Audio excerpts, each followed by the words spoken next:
everyone, welcome to the Not So Legal Show. Today we're going to learn about comedians at law.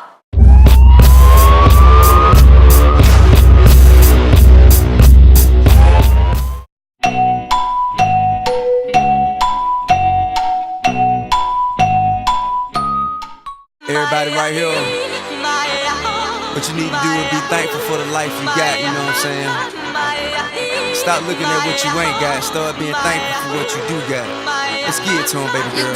Hey!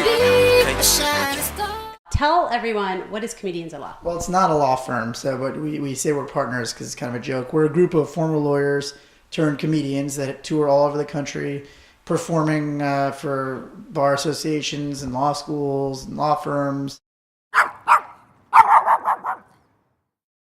We have a podcast and we have a website and we do videos and sketches and anything to avoid doing legal work anymore, basically. Now, did you ever practice? I did. I worked at a couple of big firms in New York. I helped destroy the economy. I did some subprime mortgage-backed securitization. So you're responsible. It's all his fault. I'm patient zero of the economic disaster. So now I'm making it up by telling jokes. So did you have sort of a pivotal moment where you said, forget the law, I'm out, I'm doing comedy? Yeah, I had that moment the second I started working, but it took 4 years to have that moment and have it and have it and have it and have it until finally I was just like, I'm out of here. So live your life. You steady chasing that big bar, just live your life.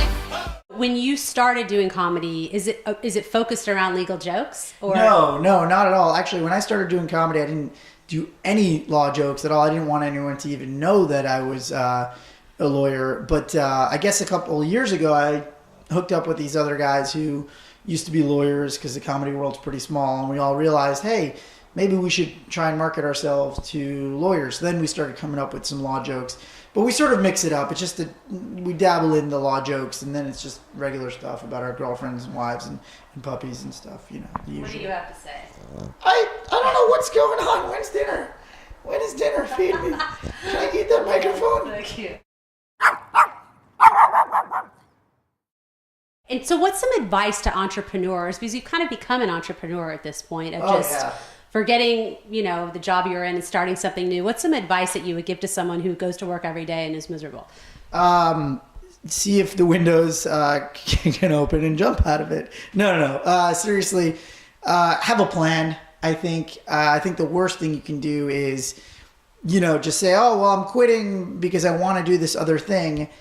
And you weren't doing that other thing. That shows sort of like a lack of dedication. Like I was already doing comedy on the side as much as I could while I was working as a lawyer and, starting to get good at it. Because if you think you're all of a sudden, like if you want to be a writer or you want to be a blogger or you want to be a chef and you're not cooking now every night when you get home from the law firm, like what makes you think you're going to have the dedication to do it? Just because you want it. Now that you have started sort of this company, really, Yeah. Have there been any legal agreements you've drafted or things that you've had to do just in terms of getting the company up and going?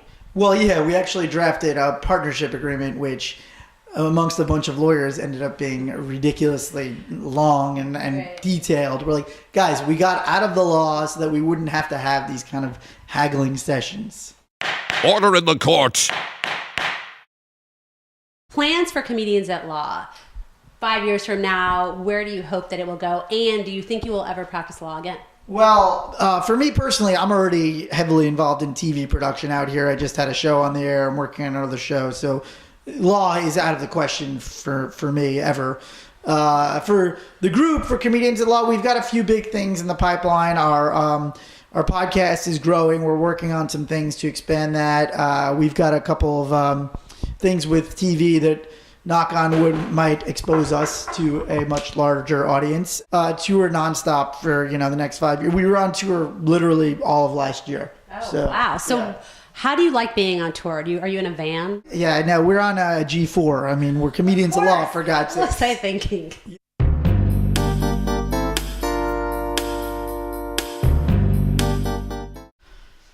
Why'd you go to law school? Well, I mean, I had my reasons, but did you seem like early on you knew that it wasn't what you wanted to do? Was that in law school? You're asking me to admit that I was a coward. Yes, I was a coward.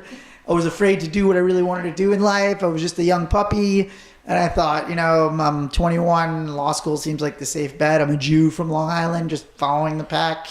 And now I'm now marching to my own drummer. I just think a lot of times you sort of let life happen instead of taking charge of it. And you think that's an okay path. And maybe it is for some people. But if you do have something you want to do, start working towards that. See, so take charge per Matt, comedians at law. Take charge of your life. Quit the law. Everybody should quit the law, and then there'll be no lawyers left on this earth. And then we will settle things by tribal council. Survivor style. Survivor style, yeah. We'll just or something. I don't know. We'll come up with something. If everybody quit the law tomorrow, we figure something out. Well, we will talk about that plan on the next episode. That's it for now. Always remember to honor your power and stay tuned for the next video posting. Enough money, I would start paying my taxes. I'm really laughing. It should be noted that Olive is like asleep over here. She's awake. She's awake. Okay, good. She's involved in the tax She's involved. discussion. Okay, Yeah. got it.